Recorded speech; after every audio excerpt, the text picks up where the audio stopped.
사무엘하 5장 10절부터 12절까지의 말씀 다 같이 합독합니다. 시작. 만군의 하나님 여호와께서 함께 계시니 다윗이 점점 강성하여 가니라. 두루와 히람이 다윗에게 사절들과 백향목과 목수와 석수를 보내니 그들이 다윗을 위하여 집을 지으니 다윗이 여호와께서 자기를 세우사 이스라엘 왕으로 삼으신 것과 그의 백성 이스라엘을 위하여 그 나라를 높이신 것을 알았더라. 아멘.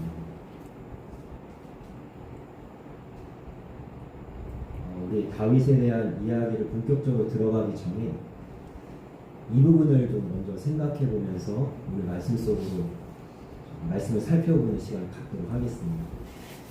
사무엘 역대상 22장 8절에 의하면 다윗에게는 꿈이 하나가 있었습니다. 뭐냐면 하나님을 위한 성전을 짓는 것이죠. 하나님을 너무나 사랑했고 그 다음에 다윗이 왕이 돼서 가장 먼저 한 일은 여호와의 궤를 자기가 마련해 놓은 곳에 모셔오는 것이었습니다. 다윗 이전에는 특히 사울왕 때는 여호와의 궤에 대한 관심이 없었습니다. 다윗은 이 정도로 하나님을 향한 열심이 있었고 그리고 성전을 세우고자 하나님 명령하시지 않았음에도 자기가 자원해서 먼저 하나님께 내가 하나님을 위해서 성전을 짓고 싶습니다. 하나님을 위한 집을 짓겠습니다. 라고 했는데 다윗의 그 꿈은 이루어지지 않았습니다. 하나님 이렇게 말씀하셨어요. 너는 피를 많이 흘렸기 때문에. 다시 얘기하면 다윗은 너무나 많은 싸움을 했어요. 그러면 우리가 이 부분을 좀 생각을 해봐야 돼요. 무슨 생각을 해봐야 되냐면 다윗이 피를 많이 흘렸나 보다. 그래서 성전 못 지었나 보다. 이렇게 생각하실 게 아니라 오늘 말씀의 제목을 제가 이렇게 정했거든요. 다윗이 그렇게 피를 많이 흘리도록 싸워야만 했던 이유는 뭐였을까요? 왜요?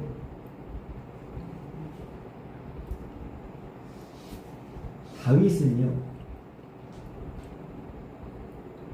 다윗에 앞서서 있었던 이스라엘의 역사를 수습하기 위해서 다윗이 피를 흘릴 수밖에 없었습니다. 제가 말씀을 하나 읽어드리겠습니다. 민수기 24장 5절과 6절 말씀에 하나님께서 이렇게 말씀하세요. 야곱이여 내 장막들이 이스라엘이여 내 거처들이 어찌 그리 아름다우고 그 벌어짐이 골짜기 같고 강가의 동산 같으며 여호와께서 심으신 침향목들 같고 물가의 백향목들 같도다. 아멘. 자, 민수기의 이 말씀을 하나님께서 어떤 의미로 주신 거냐면 이스라엘 백성들이 이제는 땅을 차지하게 됩니다. 제가 성경을 이야기할 때 특히 아브라함으로 시작된 하나님의 역사를 이야기할 때 제가 키워드를 말씀드리죠. 하나님의 나라. 우리가 여태까지 1년 넘게 했었나요? 하나님 나라 제자훈련 하면서 제가 계속 강조했던 것 하나님의 나라. 여러분 나라에는 세 가지 요소가 있습니다. 주권 누구에게 있죠? 하나님께 있고 백성 누가 백성입니까? 이스라엘이 애굽에서 노예 생활하면서 수많은 백성이 되었습니다. 이제 뭐만 차지하면 돼요? 땅만 차지하면 돼요.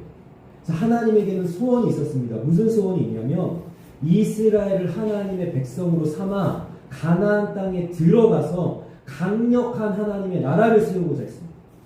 그 이스라엘이라는 나라를 통해서 하나님은 영광 받으시고 무릇 백성들이 이방 민족들이 하나님을 우러러 볼 수 있도록 만들고자 하는 것이 하나님의 꿈이었다는 거예요.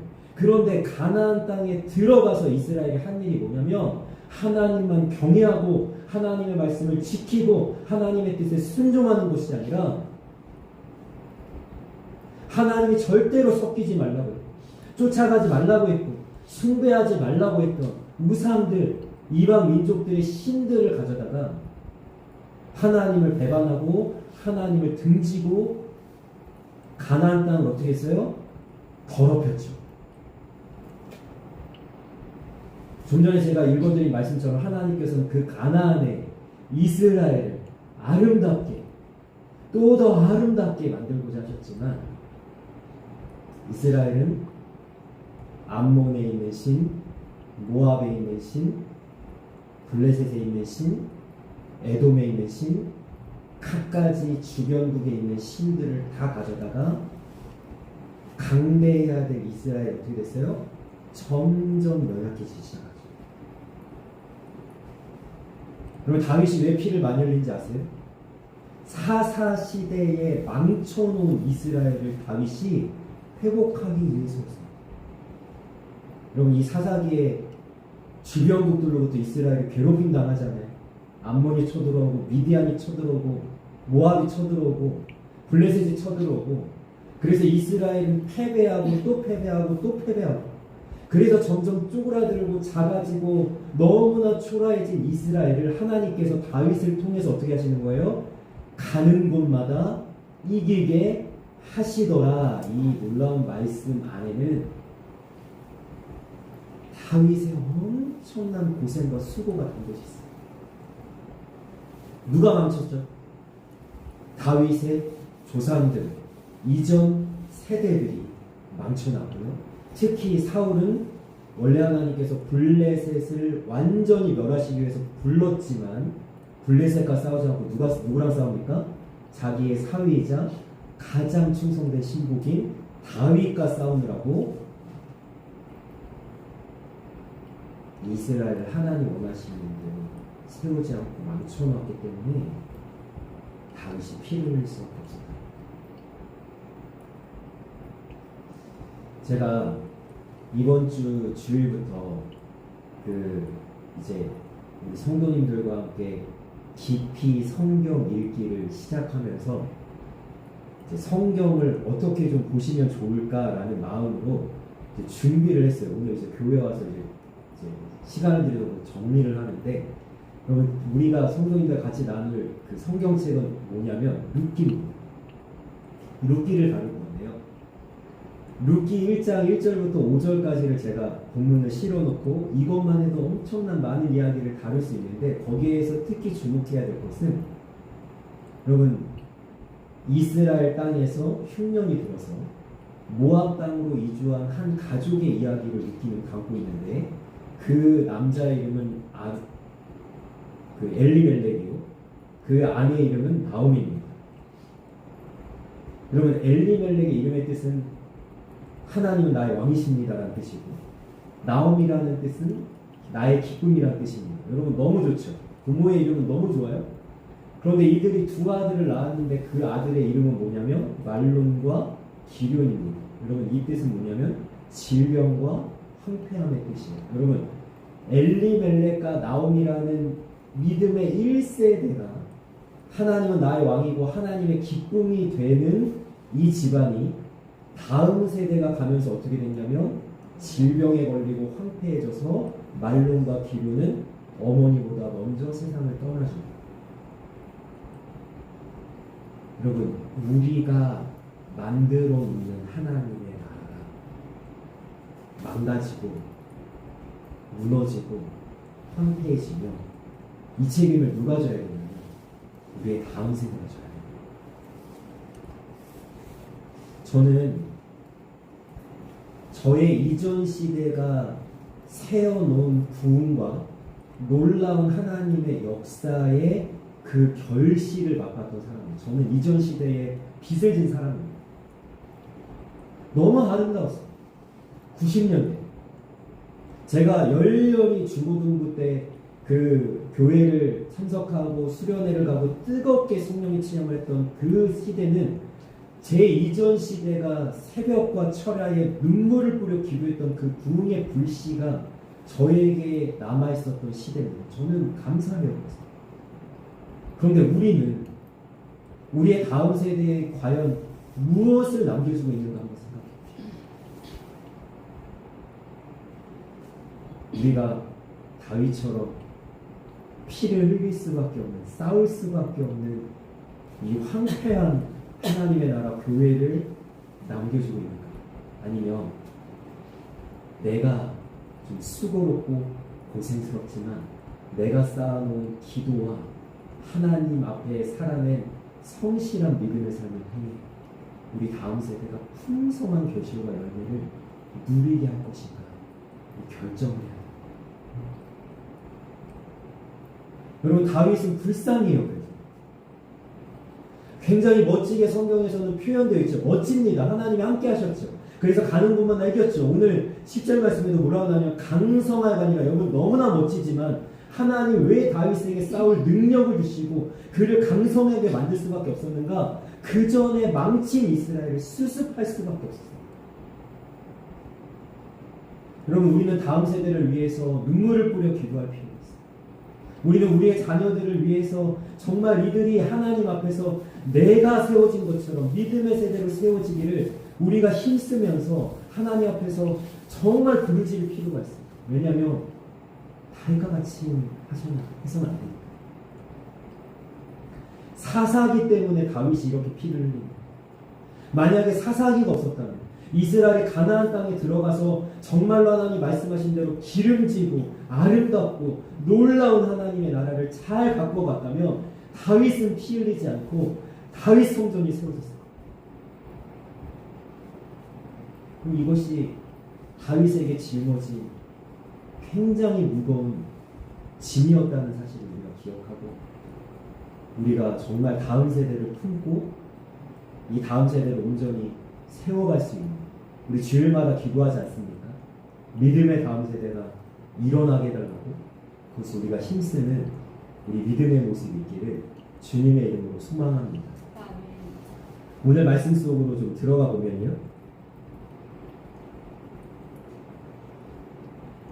이 다윗은요, 이제 제가 조금 이제 부정적인 그런 이야기를 좀 했지만, 이 다윗은 굉장히 멋진 믿음의 발걸음을 걷는 사람입니다.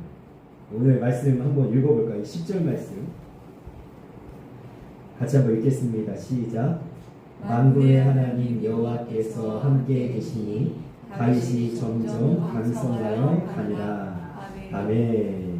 자, 하나님이 함께 하셔서 다윗이 강성하여 가는데, 여러분, 이 강성하여지는 것이 어느 정도였냐면 11절 말씀을 보니까요, 두로왕 히람이 자기가 자진해서, 다윗이 요청한 것도 아니에요, 자기가 자진해서 가장 좋은 나무들을 가져다가 다윗의 왕궁을 지어줄 정도. 그러니까 다윗한테 굴복하는 거죠. 고개 숙이는 거죠. 다윗이 너무나 위대해졌기 때문에. 이 정도로 다윗이 하나님이 함께 하심으로 강성해졌거든요. 그런데 이 강성하여 가니라 라는 이 한글 성경의 이 표현은 히브리어로 할로크 구가돌이라는 이 원어로 되어 있는데요. 이 뜻은요, 이렇게 직역하면요, 이렇게 됩니다. 더 큰 걸음과 더 넓은 포용으로 전진해 간다. 그림이 그려지시나요? 다윗이 강성하여가 아니라, 이 뜻은 원래 원어의 표현은 어떤 표현이냐, 이런 표현이에요. 다윗은 이전보다 더 큰 걸음과 더 큰 포용력으로 전진해 갔다라는 표현입니다. 그럼 다윗이 얼마나 멋진 걸음을 걸어가는지 아시겠죠? 그러니까 이 다윗의 강성함은요, 단순히 다윗의 성공 사례가 축적된 것을 의미하는 것이 아니라, 야, 다윗이 모압에 가서도 이겼대, 암몬에 가서도 이겼대, 에돔에 가서도 이겼대, 성공 사례가 쌓여가는 단순히 그런 성공적 신화를 얘기하는 것이 아니라 무엇을 얘기하는 거냐면, 다윗의 이 인품과 다윗의 이 믿음과 다윗의 머리끝부터 발끝까지, 우리 성도님이 표현한다면 다윗이 가지고 있는 캐릭터가 성장해 가고 성숙해 갔다는 겁니다. 한마디로 제가 표현해 볼까요? 다윗이 더 큰 사람이 되는 거예요. 점점 더 큰 사람이 되고 있어요, 지금.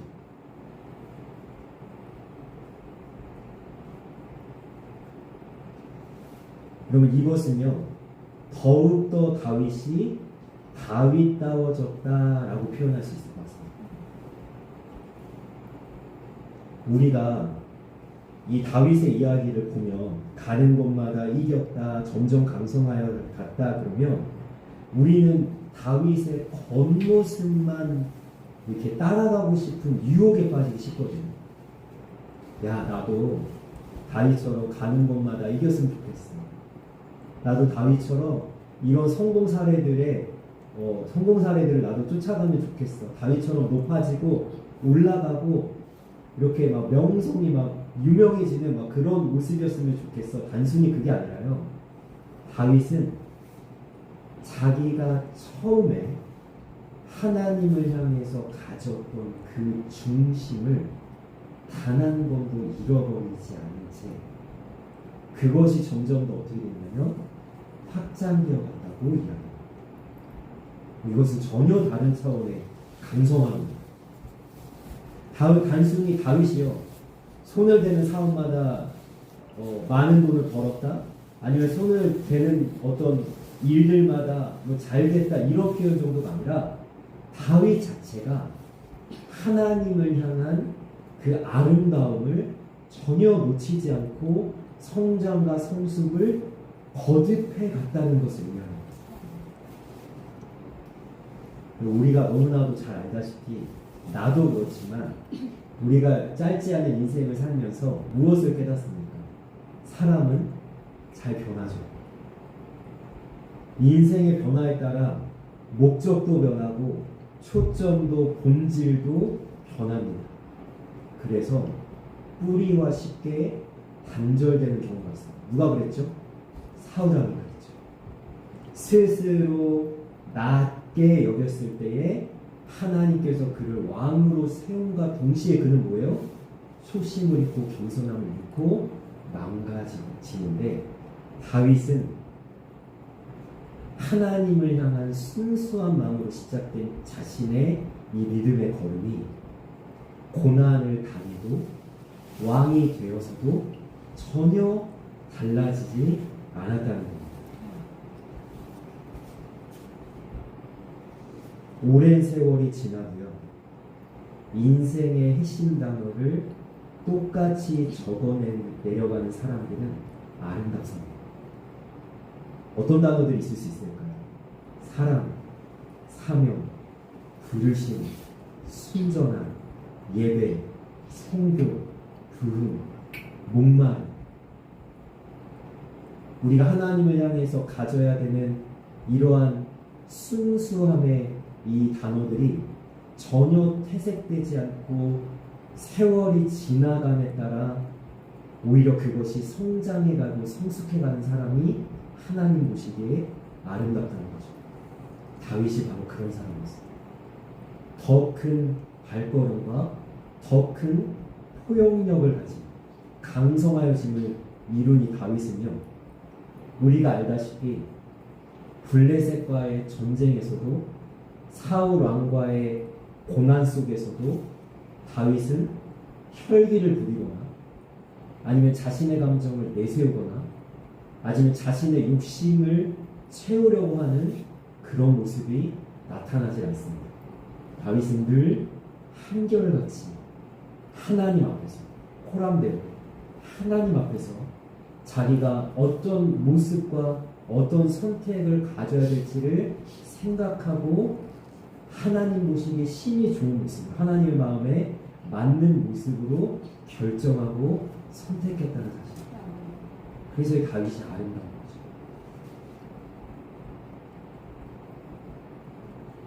다윗은 왕이 되었다는, 그래서 가는 곳마다 이기게 되었다는 이 안전과 그 다음에 자기의 명성에도 불구하고 자기 뜻을 이루고자 하는 교만함에 취하지 않았습니다.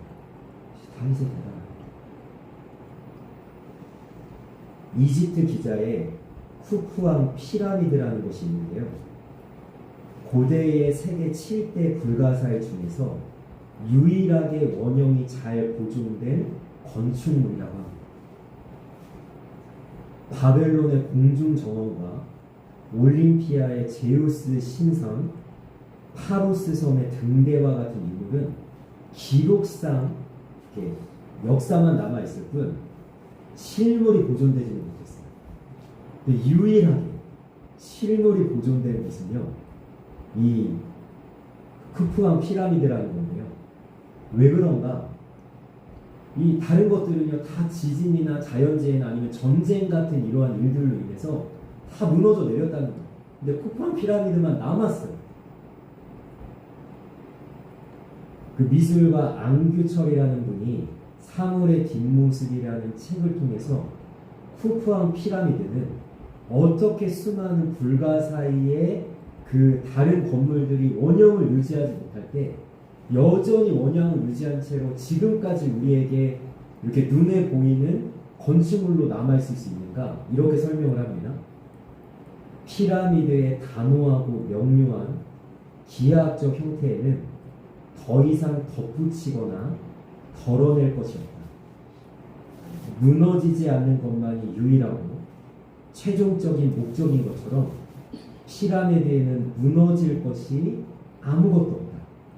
피라미드 설계자들은 중력에 맞서는 것이 아니라 중력을 설득하는 방법을 택했다. 원하는 높이에 마지막 돌 하나를 올려놓기 위해 수만 개의 돌을 차곡차곡 쌓아 올리면서 쓰러질 것은 처음부터 쓰러뜨렸고 기울어질 것은 처음부터 기울여 놓았다. 한 문장으로 표현하면은 군더더기 없었다는 거죠.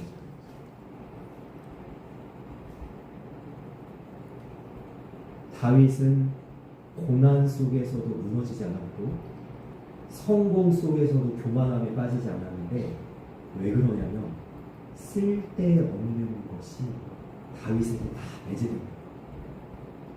그런데 우리는 왜 때로는 아름답지 않은 믿음의 삶을 살아가는 거지? 우리는 왜 때로는 무너지고 넘어지고 흔들리는지 가만히 생각해보면 쓰러질 것을 자꾸만 우리의 삶에다가 들여놓는 것은 아니지. 기울여질 것을 우리가 자꾸만 내 삶에다가 이렇게 허용하고 있는 건 아닌지 우리가 한번 돌아볼 필요가 있습니다. 여러분, 그러면 쓰러질 것은 무엇이고 기울어질 것은 무엇일까요? 우리의 삶에 절대 허용해서는 안 될, 버려야 될 것, 우리가 정말로 경계해야 될 것은 무엇일까요? 그것은 뭐냐면, 제가 우리 교회를 세울 때 더하는 교회라고 제가 우리 교회 이름을 지었다고 했잖아요. 이것에 대한 의미를 물어보는 사람들이 있었고, 제가 설교 시간에도 여러 번 이야기를 했습니다. 여러분, 이 세상 사람들 빼면서 사는 사람 없습니다. 다 더하면서 삽니다.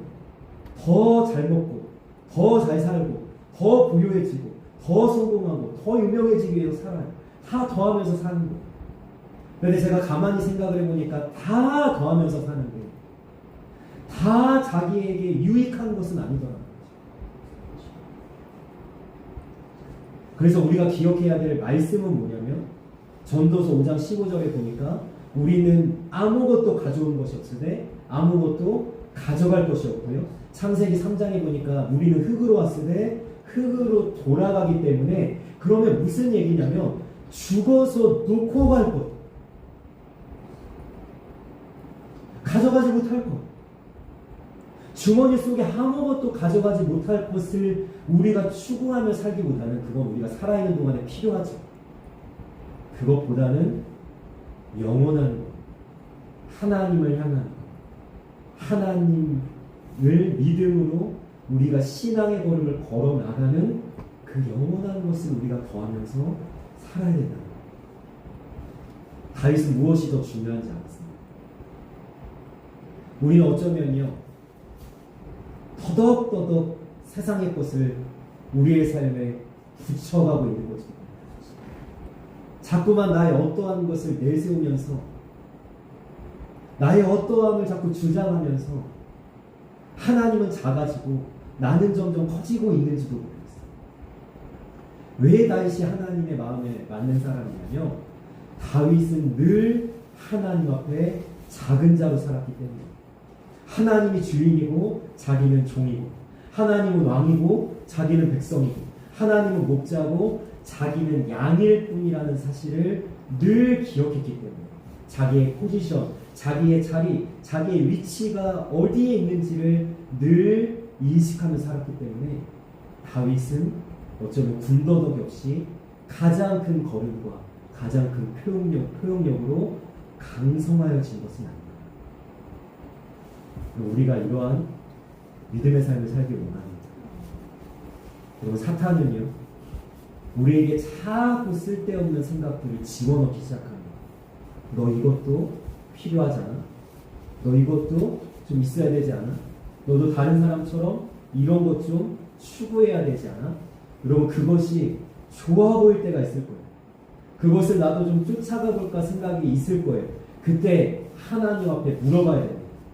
다윗이 하나님 앞에서 가장 잘한 것이 뭐예요? 어떤 순간에도 어떠한 선택에 기로에 섰어도 하나님께 물어봤다는 거죠. 하나님, 내가 어떻게 할까요? 내가 그 일날을 구하러 갈까요? 내가 블레셋을 치러 갈까요? 하나님, 내가 지금 나서길 원합니까? 아니면 하나님, 내가 멈춰서길 원하십니까? 그럼 다윗이 결정적인 잘못들을 할 때가 있잖아요. 예를 들어서 나발을 죽이려고 사람들을 데리고 탁탁탁 달려갈 때, 그때 하나님께 묻지 않았죠? 밧세바를 범하고 우리아를 죽일 때 하나님께 묻지 않았죠? 인구조사를 하고 하나님의 그 치심을 받을 때 인구조사하기 전에 하나님께 묻지 않았죠? 다윗이 곤란한 상황에 처했을 때 하나님께 묻지 않았어요. 언제 다윗이 다윗 되는가? 하나님께 물어봤어요. 왜 물어보죠? 결정권자가 하나님. 때로는요, 하나님이 결정하신 것이 내 뜻과 안 맞을 때가 있어요.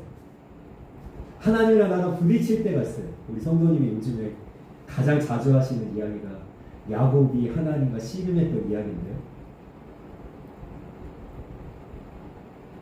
여러분, 이것에 대해 굉장히 유명한 예화가 하나 있습니다. 어떤 스승이요, 굉장히 힘들어하고 있어요.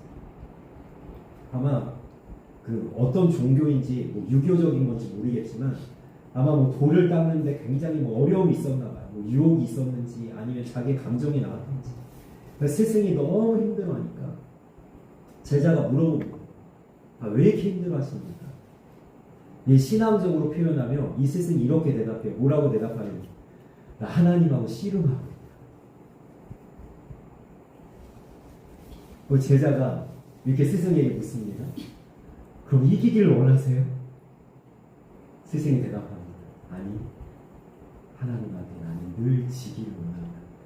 근데 왜 힘들어할까요? 지는 게 안 되는 거예요. 하나님한테 지는 게. 머리로 알아요. 하나님이 주인이라는 거 알아요. 하나님 목자라는 거 알아요. 하나님 왕이라는 거 알아요. 그런데 자꾸 내가 나오는 거예요. 내가. 그럼 다윗이 하나님께 묻는다는 건 단순히 묻는다라는 행위에 있는 것이 아니라 하나님의 주권을 인정하는 거죠. 저는 사실 그래서 우리 교회 청년들뿐만 아니라 이 시대 다음 세대의 친구들이 다 하나님한테 물으면 좋겠어요. 내가 대학에 들어가기 전에 하나님, 내가 어떤 대학을 갈까요? 내가 어떤 과를 갈까요? 하나님, 내가 어떤 일자리를 얻을까요? 하나님, 내가 어떠한 삶을 살기를 원하세요? 하나님께 물어봤으면 좋겠어요. 그런데 하나님께 물어보기를 또 꺼려하는 이 청년들이 있죠. 왜냐하면 하나님이 갑자기 아프리카 가라고 할까봐, 하나님이 나한테 갑자기 선교하라고 할까봐 하나님께 묻기를 또 두려워하는, 걱정하는 친구들도 있지만 하나님이 나에게 가장 좋은 걸 주십니다. 만약에 하나님을 믿는 사람들이 하나님께 물어보고 하나님이 원하시는 자리, 하나님이 원하시는 꿈, 하나님이 원하시는 일들을 한다면 이 세상은 조금 더 아름다워질 거예요. 그리고 다윗처럼 더 큰 발걸음과 더 큰 표현력으로 강성하여질 거예요. 하나님께 그거 원하십니다.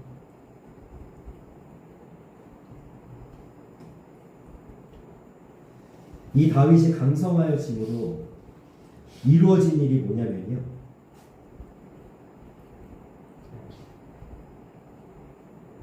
이 그 영토 있잖아요. 다윗이 가지고 있는 이 영토를 이제 사수할 뿐만 아니라 이제 주변에 있는 그 민족들을 다 이제 자기 발밑에 두면서 최고의 정복자가 되었죠.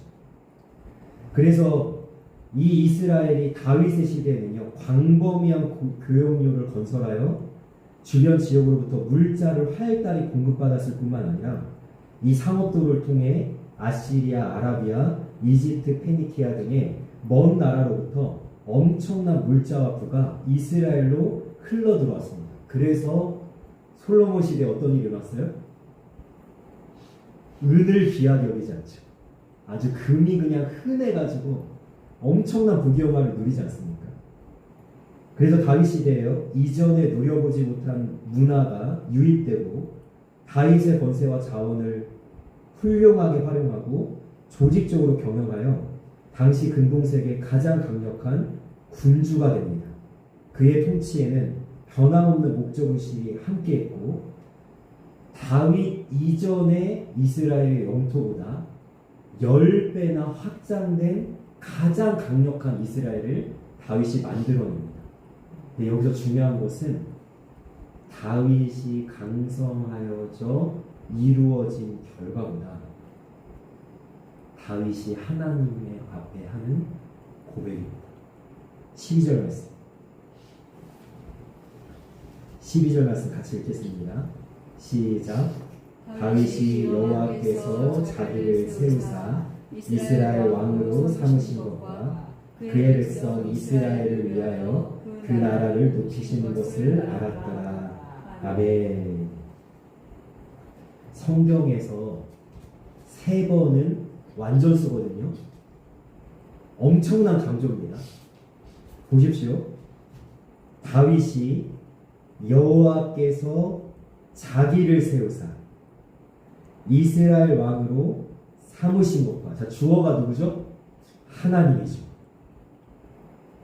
자, 이 사이에 여러분 행간을 읽으셔야 돼요. 성경을 볼 때는 다윗이 잘나서 자격이 있어서 열심히 해서 하나님께서 세우셔서 왕으로 삼으신 것이 아니라 하나님의 은혜로 세우신 겁니다. 다윗이 지금 무엇을 고백하는 거예요? 내가 왕이 된 것은 하나님의 은혜다라는 거죠. 이것이 다윗의 믿음의 고백. 자, 그리고 그의 백성 이스라엘 위하여. 여러분 누구의 백성입니까? 다윗의 백성이 아니에요. 다윗이 왕이지만 이 백성은 다윗 거가 아니에요. 하나님 거예요. 하나님의 백성이에요. 그 나라를 높이신 거예요. 여러분 누구의 나라입니까? 다윗의 나라가 아니죠. 하나님의 나라를 위해서 다윗을 높이신 거예요. 하나님은 다윗을 도구로 다윗을 사용하고 다윗을 쓰셔서 하나님의 일을 이루신 거예요. 주어는 하나님이고 주권은 하나님이고 하나님이 주인공이세요. 다윗은 조연일 뿐이죠. 이것이 다윗을 위대하게 만든 감사와 찬양의 고백이에요. 다윗은 늘 하나님을 앞세웠어요. 하나님이 우선이에요. 하나님이 최고예요. 다윗에게는 하나님이 전부예요. 그것을 3번 반복하는 거예요. 여호와께서 그의 백성 그의 나라를. 우리가 이러한 다윗과 같은 믿음의 고백을 하나님 앞에 할 수 있게 원합니다. 우리가 누리고 우리가 살아가고 우리가 걸어가는 이 모든 우리가 가진 모든 것, 나 자신조차도 하나님의 것임을 고백할 수 있게 원합니다. 모든 것이 하나님의 은혜입니다. 다 하나님의 은혜입니다. 우리가 고백할 수 있었으면 좋겠습니다. 그리고 그 고백과 더불어서 하나님 앞에 주님 나도 다윗처럼 하나님의 마음에 맞는 모습으로 더 큰 발걸음과 더 큰 표현력으로 주님 앞에 사용되고 쓰임받길 원합니다. 그렇게 우리가 하나님 앞에 나아갈 수 있기를 원합니다. 하나님이 다윗을 통해서 하신 것처럼 이 시대에는 하나님께서 우리를 통해서 우리 교회를 통해서 일하시기를 원하십니다.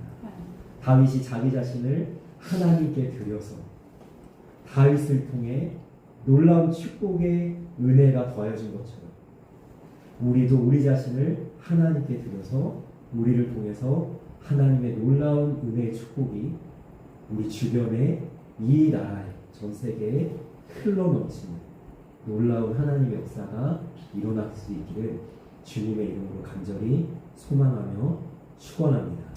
아멘. 기도하겠습니다. 사랑의 아버지, 우리 인생의 주권과 주어가 하나님이기를 원합니다. 하나님께서 다윗과 함께 하시며 다윗이 강성하여 가듯이 하나님이 우리와 함께 하셔서 우리가 다윗과 같은 순수함, 열정, 그리고 초심을 잃지 아니하고 주님 안에서 성숙과 성장을 이루어가는 하나님의 마음에 맞는 사람들이 되어지게 하여 주옵소서. 다윗이 그렇게 강성하여짐으로 이스라엘이라는 이 나라와 민족이 그 하나님의 은혜와 축복을 누린 것처럼 우리의 이 하나님의 함께 하심을 통해서 또 하나님의 뜻에 순종함을 통해서 하나님의 은혜와 축복이 우리를 통하여서 우리의 주변에 흘러가는 아름다운 열매와 결실함이 나타나게 하여 주옵소서. 주님, 고난 중에 있다고 무너지지 않고 하나님, 우리가 조금 무엇이 잘 된다고 교만하여 지지 않는 늘 하나님 일평생 동안 순전함을 지킬 수 있는 믿음을 우리에게 허락하여 주셔서 하나님의 손에 붙들려 하나님께 가장 아름답고 귀하게 쓰임받는 우리 모두가 될 수 있도록 주님께서 우리를 인도하시고 함께하여 주옵소서. 감사하며 예수님의 이름으로 기도합니다. 아멘.